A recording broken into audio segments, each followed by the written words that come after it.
جی میرا یہ سوال ہے کہ جیسا کہ آج کل شادی کے فنکشن ہوتے ہیں کہ کتنی خواتین بے پردہ ہو کر آتی ہیں، زیب و زینت کا اظہار کرتی ہیں، پھر غیر اسلامی رسومات وہاں پہ ہو رہی ہوتی ہیں، اور چلیں فرض کریں کہ میوزک نہیں بھی چل رہا وہاں پر، تو ایک خاتون جو شرعی پردہ کے ساتھ شادی میں شرکت کرنا چاہ رہی ہیں تو کیا وہ کر سکتی ہیں ان رسومات کی موجودگی میں، یا اتنے غیر اسلامی زیب و زینت کے اظہار کی جگہ پہ ایک شرعی پردہ کرنے والی خاتون جا سکتی ہیں؟ جزاک اللہ خیر. جی استاد.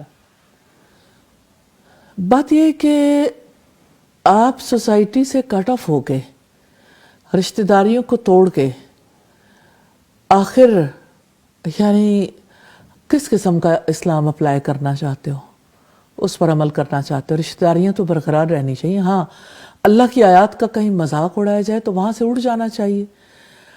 اور اگر کسی نے کوئی بائیکاٹ کرنا ہے کسی شادی کا تو اس کی کوئی بنیاد ہونی چاہیے. کچھ چیزیں ایسی ہیں کہ جس میں لوگ انوالو ہوتے ہیں، ان کو آپ آزاد چھوڑ دیتے ہیں، وہ کرتے چلے جاتے ہیں. جی ایسے آپ جب جاتے ہو، آپ جب ان کے بارے میں بات کرتے ہو، آپ ان کے بارے میں سمجھانے کی کوشش کرتے ہو تو اور آپ بھی تو ایک تھوڑی چینج ہوتے ہو نا ایمبیسڈر ہے نا اسلام کے. ہاں جی. اور مجھے ایسا فیل ہوتا ہے کہ اگر لوگ زیب و زینت کا اظہار کر رہے ہیں اور آپ ان کے بیچ میں جا کے بیٹھتے ہو تو لوگوں کو بھی پتہ چلتا ہے کہ ہاں بیٹھنے کا ایک یہ بھی طریقہ ہو سکتا ہے. اور ماشاءاللہ شرکت کا یہ بھی یہ آپ کو شادیوں پہ یا ہر ایونٹ پہ یہ دونوں ماشاءاللہ ایک سوسائٹی میں اسپیس بن گئی ہے. ایک اسپیس آپ ریسٹورینٹس میں جاتے تھے پہلے آپ اوائڈ کرتے تھے، آپ ایک ہی سرکل میں جاتے ہیں، آپ کو پردہ آبزرونگ نان پردہ آبزرونگ سب لوگ نظر آتے ہیں.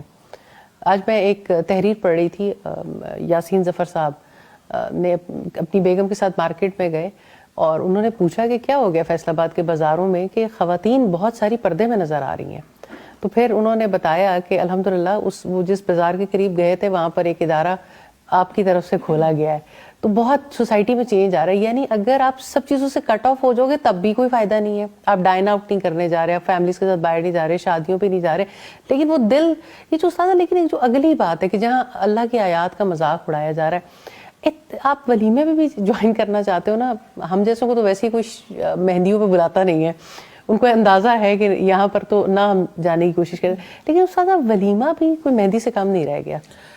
آپ چاہتے ہو کہ چلو کسی کے ولیمے پہ یا بارات پہ شرکت کر لو، نکاح کے موقع پہ شرکت کر لو، جہاں بھی میوزک ہے وہاں بھی وہی سب کچھ ہے. جہاں پہ رقص ہے، جہاں پہ باقاعدہ طور پر بے حیائی کے مقابلے ہو رہے ہیں، ہاں تو نیچرلی وہاں سے تو اٹھ جانا چاہیے. لیکن اپنا احتجاج ضرور ریکارڈ کرانا چاہیے، اور سافٹلی، پولائٹلی شرکت بھی کریں، لیکن احتجاج ریکارڈ کر کے واپس آ جائیں.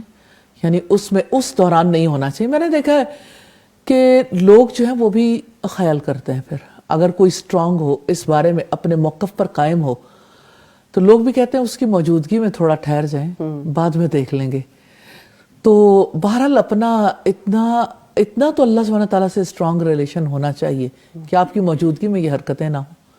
نمبر 1. نمبر 2 یہ ہے کہ آپ جب بات کریں گے اور بات کرتے رہیں گے کوئی تو فرق آئے گا انشاءاللہ. لیکن یہ ہے کہ بس اس میں ڈفرینس صرف اتنا ہی ہے کہ جہاں چھوٹی موٹی جو رسومات ہو رہی ہیں، یہ رسومات ظاہر ہے کہ اسلامی نہیں ہے، غیر اسلامی ہے، لیکن ان کے ساتھ اب جیسے جوتا چھپائی ہے فرض کریں، یا اسی طرح دودھ پلائی ہے، یا اسی طرح یہ تو ایسی یعنی کہ انوسنٹ قسم کی رسومات ہو گئی نا اب تو ان کے مقابلے میں جو اب شروع ہو گیا سلسلہ، جیسے ڈانسز ہیں، یا جیسے یعنی آپس کے مقابلے لڑکے لڑکی کی، یا دلہن کا ڈانس ہے، نیچرلی اس کے مقابلے میں جوتا چھپائی یا دودھ پلائی، شاید اب یعنی وہاں پہ جوتا چھپائی دودھ پلائی ہوتی بھی کوئی نہیں، کیونکہ وہاں بہت کچھ اور آ گیا. تو یہ نہیں ہے کہ جوتا چھپائی کی رسم جو ہے کرتے پھر بند تو نہیں باندھ سکتے، پھر تو کوئی لیمٹ ہی نہیں، آگے سے آگے آپ انوویٹو ہوتے چلے جاتے ہیں. اور جہاں تک جوتا چھپائی کا تعلق ہے، مجھے فیل ہوتا ہے کہ یعنی اس سے بڑی زیادتی کیا ہو سکتی ہے کہ عزت کا مقام ہے، جس کا نکاح ہے، جس کو مبارکباد دینی چاہیے، جس کو برکت کی دعائیں دینی چاہیے، آپ اس کا جوتا چھپا کے کہیں اور چلے گئے کہ مال دو.